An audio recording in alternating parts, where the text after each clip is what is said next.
Welcome to the November 2020 Michigan Credit Union League Priority Report. This month, we have two really important issues to cover, among others. The first being an update on the election results and how we believe that will impact our advocacy efforts. And the second is updates on our cooperative advertising campaign for 2021. Once again, we've broken each of these issues into separate sections to make it easy for you to view and obtain the updates, or you can watch the entire priority report as well. Before I get to those two important issues, I want to briefly mention our affiliation efforts. Information is now available regarding affiliation with the Michigan Credit Union League for 2021, which once again is digital in our approach. We're trying to make it as easy as possible for our credit unions to reaffiliate. We're very proud of the value that affiliation brings to our credit unions and our credit union community. As you know, our dues remain among the lowest in the nation. We ask that you maintain your affiliation and deepen your engagement with MCUL and CUNA in the coming year. There's so much at stake. And as always, we will remain dedicated to strengthening the credit union community and helping credit unions to serve, grow, and remain strong so that together we can have an impact on people's lives. That's our mission statement. Well, let's start with the election results. The presidential election has been called in favor of former Vice President Joe Biden, who won Michigan by nearly 150,000 votes. That is according to the major networks. Now, legal challenges are still expected regarding various aspects of the elections on a state-by-state basis in key states, and the vote counting processes continue, along with potential recounts in some states. And unfortunately, the rhetoric and the divisiveness remains significant. However, most election experts would agree that even if there were some issues experienced in some areas with fraud, it's not likely to be enough to sway the outcome of the national election or the large margin in the statewide U.S. Senate race as decided here in Michigan. And by the time you're watching this video, it could be that all of this will have been decided. Here at home, our U.S. Senator Gary Peters defeated challenger John James by more than 87,000 votes. Senator Peters has long been one of our strongest allies and supporters, and we're confident that he will continue to be a strong advocate and a voice of support for credit unions in Michigan and nationally. Our U.S. House of Representatives delegation welcomes two new members, Lisa McLean, succeeding retiring Representative Paul Mitchell in the 10th District, and Peter Meyer replacing outgoing U.S. Representative Justin Amash in the 3rd District. The League endorsed McLean in the general election, and we're very excited about her depth of knowledge and background in financial services. We did not make an endorsement decision in the 3rd District, vacated by Justin Amash, but we look forward to continuing to get to know and work with our new Congressman, Peter Meyer. All other MCUL endorsed incumbent members of our congressional delegation won the re-election bids, despite some surprisingly close races in a handful of those districts. The U.S. House will remain under Democratic control, with Michigan's U.S. House delegation returning to an even 7-7 split, just as it was before the election. It appears that the balance of power in the U.S. Senate will come down to two runoff elections in the state of Georgia after the beginning of the year. Of course, we'll be watching that with a lot of interest. The entire state House of Representatives in Michigan also stood for election this year, with many seats open due to term limits. Republicans fended off challenges in several seats to retain their current 58-52 majority. The Michigan Credit Union League endorsed in 83 of those races, losing only the two incumbent members contest for another very high success rate, which we're very pleased with. Our credit union industry should be very happy with the election results this year, in my opinion. Many credit union-friendly candidates were successful in their bids for re-election or bids for office as in open seats. And in the coming weeks, we will be working to meet our new members and begin the education process that is so important with them, as well as with new leadership in both caucuses of the State House. on the important issues facing the credit union industry.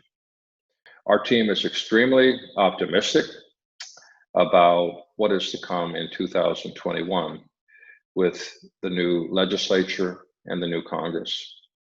Now let's move on to another big announcement, changes that we're anticipating for our CU Link cooperative advertising campaign in the state of Michigan. In consumer awareness, as we plan for next year, CU Link is focused on delivering Michigan-specific messages to engage consumers and demonstrate the credit union difference on behalf of our entire credit union community. Our decades-long cooperative advertising campaign has continued to reinvent and stay fresh with the times to increase credit union awareness among consumers and small businesses. We know that over 56% of the population are members of credit unions here in Michigan, which well exceeds the national average, which is around 35%. And while the Credit Union National Association is continuing on with their Open Your Eyes campaign in 2021, we've chosen to move in a slightly different direction in terms of our theme, a more Michigan-centric message, if you will. Starting in January, we will launch a new CU Link campaign that highlights financial topics that people are concerned about every single day. Our new campaign is themed Banking Built for People, and it will showcase how everyday people with relatable concerns during this financially uncertain time can always count on their credit union. Our goal is to provide solutions to the issues that members and small businesses face in a relatable and encouraging way. This campaign emphasizes a core message that credit unions care more about their members, and what makes us different makes us better. At this time, I'd like to show you a preview of our first Banking Built for People ad. Money doesn't make the world go round. People do. People who work, who take care of one another, who do their best to build a better life. Michigan's credit unions are not for profit, which means we put people before numbers. We listen and work to help. We stretch hard-earned dollars with better rates and lower fees. We invest in our communities. And while we offer banking services, what's different is how we measure our bottom line. Because this is banking built for people. We're very proud of this thing and the messaging that speaks to the heart of each viewer. It's our not-for-profit model that creates an environment where we can showcase not only financial support, but for hope and security for each person served by credit unions. And as I'm sure you know, one of the core audiences for demonstrating the real-life impacts of credit unions is our state and national legislators and community leaders. CU Link serves as an advocacy tool to lift up all credit unions and highlight the differences we make in the lives of people every day. We know that large engagement of a campaign catches the eye of our governor, of our state representatives and senators, our members of Congress, and indeed community leaders. We strive to make the greatest impact possible with this new campaign. Now, here in Michigan, we're unique in having had a cooperative advertising campaign for decades. And during 2020 alone, CU Link has recorded 24 million completed digital video ads, resulting in more than 14 million social media engagements, and served up more than 115 million impressions. Now more than ever, it's important that we maintain the CU Link cooperative advertising campaign, not just for consumer awareness and engagement, but in support of our important advocacy efforts, ensuring a credit union-friendly future with those policymakers who need to understand how credit unions are uniquely serving communities and making an impact on people's lives. Now, in the past, reimbursement dollars for individual credit union integration, marketing integration, had been heavily fueled by our subsidiary business, CU Solutions Group, which, as you may know, has faced some financial challenges this past year due to the termination of the Sprint program. Now, in the past, some of you have taken advantage of reimbursement dollars, and this program started 7 years ago and was heavily fueled by that Sprint partnership. But as I said, and as you know, this past year, Sprint merged with T-Mobile and changed its business model, which resulted in a substantial loss of income to our subsidiaries, which helped to support cooperative advertising. So we, like you, have had to become creative during these times, and we have decided to put an end to the marketing reimbursement benefit as part of that restructuring. Now, while we cannot offer the reimbursement with this campaign in 2021, the League will contribute 50 cents for every dollar raised to expand our media presence across the state. Additionally, our marketing team and creative agency partners are currently hard at work building our digital integration assets, data resources, and additional benefits for full share participating credit unions. Michigan's cooperative advertising does something that no one else has been able to sustain, and we need your continued support. The legacy and benefits of cooperative advertising support all credit unions, promote the credit union difference, and help all credit unions, large and small, be successful. We hope you don't just consider this a marketing tool. Like I said before, decision makers and governmental leaders are also a key target audience for our engagement strategies. CU Link has become a very strong asset for our advocacy efforts and tracking public support for credit unions in each corner of the state. This is why I ask you to consider continuing to fund the CU Link cooperative advertising campaign from your budgets, and preferably take those dollars from something other than your credit union marketing budget. You can call it voluntary supplemental MCL dues if you like, but we don't want these contributions to take away from your individual branding efforts. This financial support for the state campaign is so important for the reasons I mentioned. And of course, if you see the value in a nationally administered digital campaign outside Michigan, such as CUNA's Open Your Eyes to a Credit Union campaign, and if you wish to also fund that campaign, those dollars will certainly help promote credit unions in other parts of the country, as well as promote messages to the members of Michigan credit unions who live and work outside of Michigan. I encourage your continued support for CU Link cooperative advertising. These ads reinforce our commitment to trust, service, and convenience in communities throughout our state. CU Link ads broadcast the credit union difference to Michigan's nearly 10 million residents, including legislators, as I've said. We're looking to each of you for continued support of CU Link. And with this movement, the rising tide lifts all ships.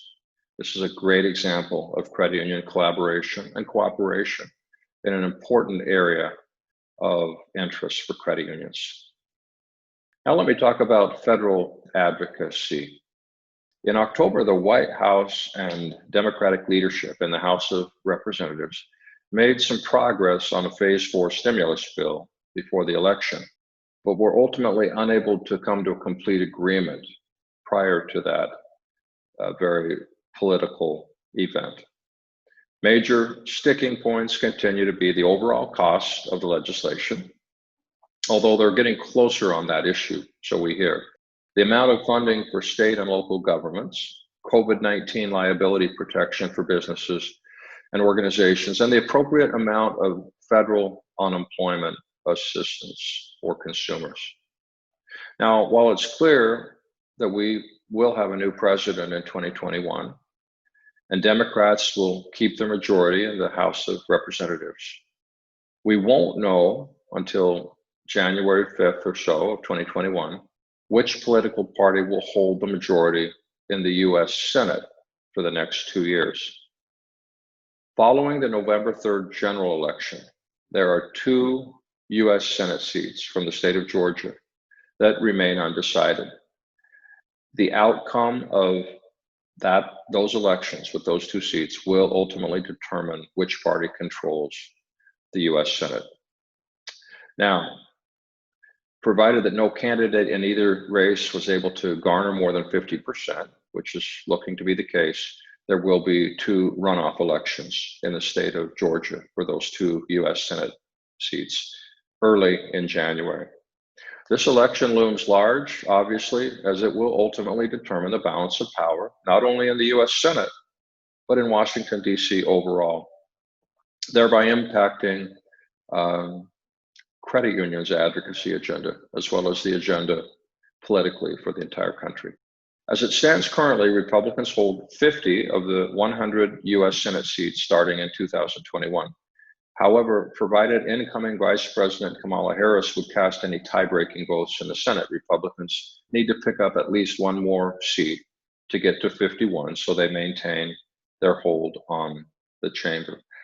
And obviously, if it ends up being 50-50 after those runoff elections, then the tie-breaking vote goes to the vice president.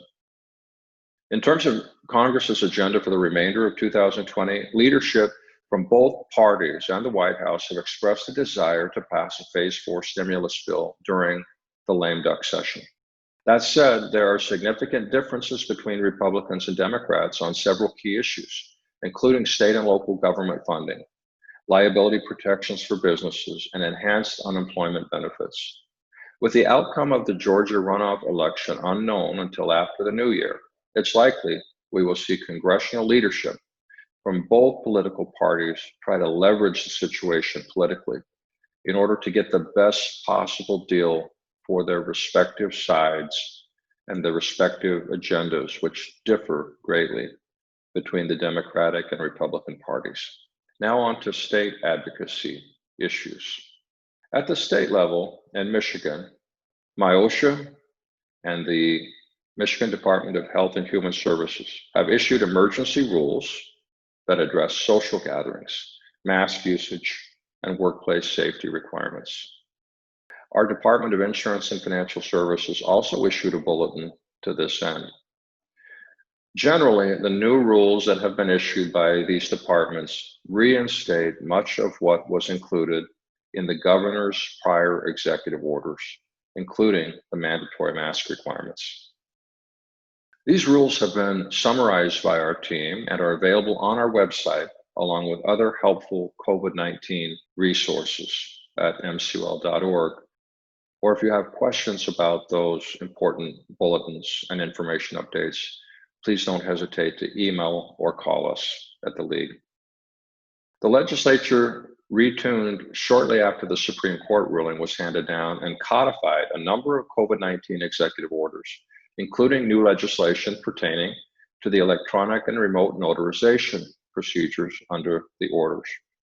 Our team worked diligently with other interested stakeholders to ensure that transactions conducted following April 30th were still valid. We also worked to ensure that credit unions and others who were conducting these notarizations based on the executive orders would be able to continue to conduct them, to conduct these transactions rather, through the end of the year. These are also very important issues that we've heard frequently and very loudly from our credit union community on. Now, the legislature also adopted legislation to extend the validity of expired driver's licenses through the end of the year. COVID-19 legislation regarding employer liability was recently signed by the governor. This is a huge deal, an issue that we worked in coalition with others on, and we're really happy with the outcome. The legislation provides ample protections for credit unions and other businesses from liability if a member or an employee contracts COVID-19, potentially linked to the credit union or business. The legislation creates a shield from liability as long as the employer is following all applicable regulations.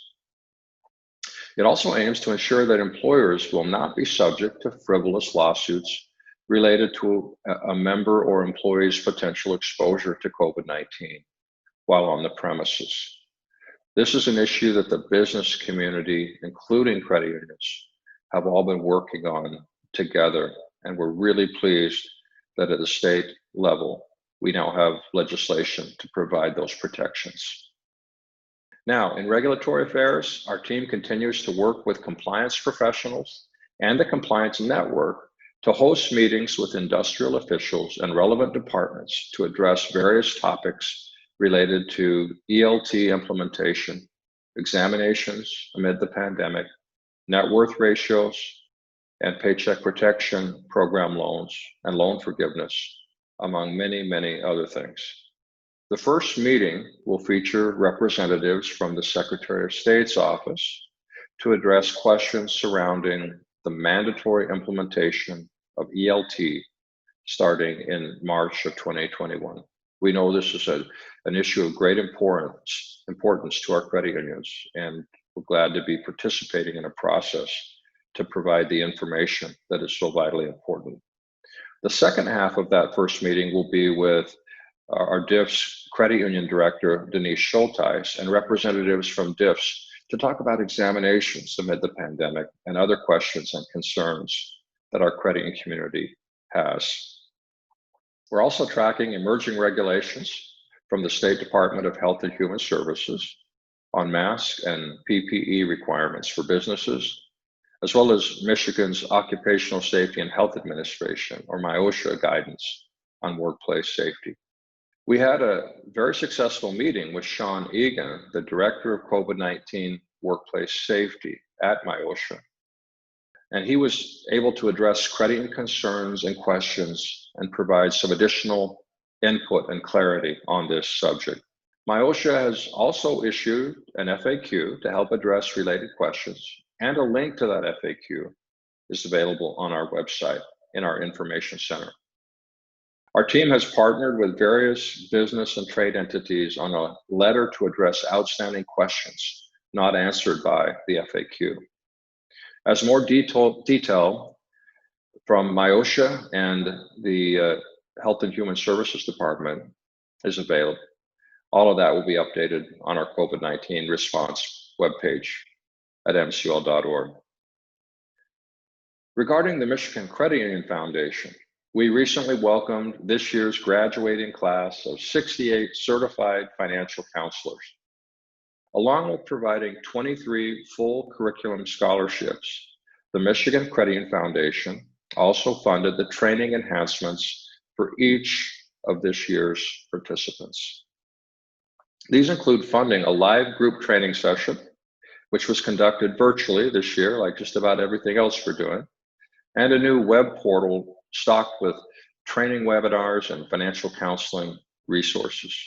This is such an important role played by the Michigan Credit Union Foundation, and it benefits our credit union industry greatly as they engage in important financial education efforts. On behalf of all who will benefit from these counselors, I want to thank participating credit unions for their efforts to gain skills and knowledge through this program, and more important, to apply those skills in helping people get a better handle on their consumer finance decisions. The Michigan Credit Union Foundation's Board of Trustees met late in October to set the course for increased support for financial health initiatives and community enrichment grants in 2021. This also includes continued support and expanded opportunities for financial counseling training. And as you may know, the foundation is funded entirely by donations from our credit union community and credit union partners. And while donations to the foundation have grown over the past several years in support of member and community financial health initiatives, the foundation relies on those contributions. And total donations were understandably down this year due to the uncertainties of the pandemic and the shifting priorities of credit unions during the early stages of the crisis. Every year, we request your support for an annual donation to the Michigan Credit Union Foundation. And you will see this option in your dues invoices as part of the MCUL affiliation process and the statement that you review for continued engagement in 2021. However, now that we have almost made it to the end of the calendar year, if you find room in your current year budget, please consider making your 2020 donation to the foundation if you missed it earlier this year, or you may find it comfortable to pre-fund your 2021 donation. in this calendar year. But most of all, we encourage your continued support, or if you're not currently a supporter, we encourage you to consider the tremendous value provided by the Michigan Credit Union Foundation. Contact MCUF Executive Director Beth Truce for more information about supporting the foundation or for participating in foundation initiatives. Thank you so much for your support and engagement with our Michigan Credit Union Foundation. Over to our education team of MCUL. After producing more than 40 webinars and converting multiple events into virtual delivery, our 2020 training lineup still hasn't finished. We've been working hard to bring professionals a new virtual HR forum conference in December, covering relevant issues for HR departments that have been working extra hard this year. There have been so many issues to deal with the COVID-19 pandemic. And so our team is working on providing as much information and training in those areas as possible. Our education team is also offering a new CU Supervisory series in conjunction with Lansing Community College. These virtual sessions, this month and next, focus on managing crisis and improve team building and communication. Those are skills that are needed more than ever now. And you, of course, like everything, can find more information at our mcul.org website. Now let me shift to the business side and CU Solutions Group. I'm happy to give a November 2020 update from our for-profit subsidiary, a national CUSO majority owned by the Michigan Credit Union League, the CU Solutions Group. This month, I'll provide an update on timely and relevant membership enhancement programs, industry insights on brand loyalty for credit union professionals, and how credit unions can stay competitive with brands like PayPal and Venmo for P2P money transfers. To start, our technology solutions team is helping credit unions stay mobile while extending their branch footprint with Pager's person-to-person or P2P payment solution.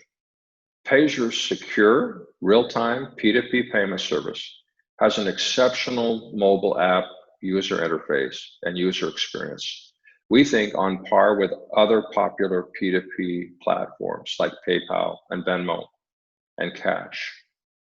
It's mobile services like this that can really keep credit unions front and center in members' lives, especially in these times as they use digital cash alternatives more and more. We know this is important to all credit unions, and we remain committed to finding solutions that help credit unions cost-effectively deliver those solutions.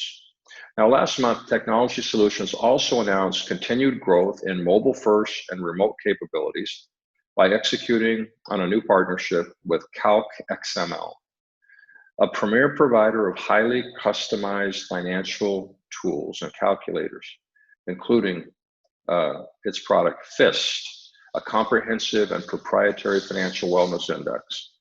CalcXML leverages peer comparisons, online education, and personal action plans so credit unions can help their members improve their financial well-being. Now, from our marketing solutions division, they have been busy with pre-tax season meetings with credit unions who offer the TurboTax credit member discount to their members.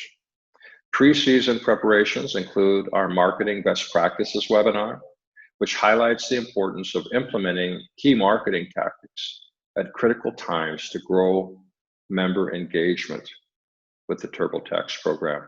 To sign up for this webinar or for more information about the TurboTax Credit Member Discount Program and how it benefits members, visit our Love My Credit Union Rewards Resource Center, and you can find out more about all of the programs that help credit unions differentiate themselves with these credit union member discount offerings. Also at the LMCUR Resource Center, credit unions can find more information on our new wireless discount on the TracFone family of wireless brands. Early reception has been highly positive, with credit unions excited at the prospect of offering their members the same wireless service on the same cellular networks while paying a fraction of what they pay today on the major networks platforms. More webinars are being announced through the remainder of the year. Our Marketing Insights Network is hosting a brand loyalty webinar on November 19th to discuss and explore the importance of prize-linked savings programs like CU Solutions Group's nationwide Save to Win program. Now, speaking of 2021, our member XP specialists hosted a special Coaches Coffee at the start of November to discuss 2020 trends and how to set member experience goals for 2021 and the years to come. If member experience initiatives aren't already a part of your credit and strategic plan, we'd be happy to tell you more about Member XP and how you can use the Member XP platform to dramatically improve member service, something that ought to be a high priority for all credit unions. Now, as we've entered the fourth quarter and the traditional season for performance reviews, our Performance Solutions division continues to help credit unions and other businesses improve the performance evaluation process and even help create a more effective performance philosophy for the credit union.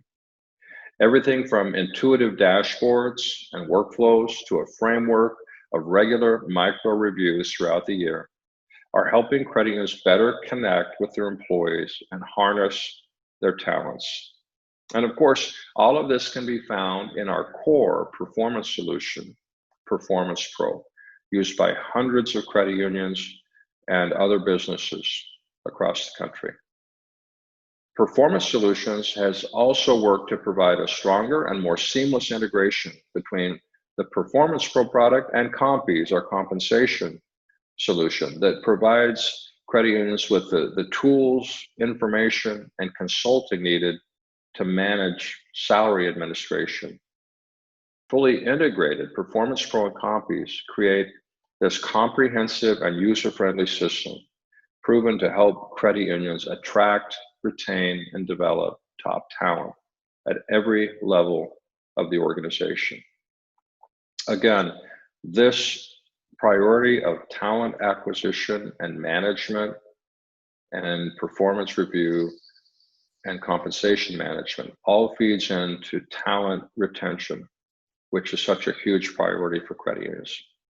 Now, finally, in our Strategic Advisory division, the team is wrapping up a reinvention of the compliance helpline process for our credit unions in Michigan. A resource overview video was added at a crucial user experience moment. Up next, the team will be testing an enhanced form capability to improve data reception and interpretation so we can better identify gaps in client resources and the potential for improved support in the area of regulatory compliance. The division has also signed an engagement with the Credit Union National Association to conduct an e-school on emotional intelligence. We'll be able to share more details in the coming weeks. Until then, topics are set to include the role of empathy in the workplace, self-awareness and self-regulation, EQ and social skills, women in leadership, motivation and the emerging leader, and culture of the people we serve.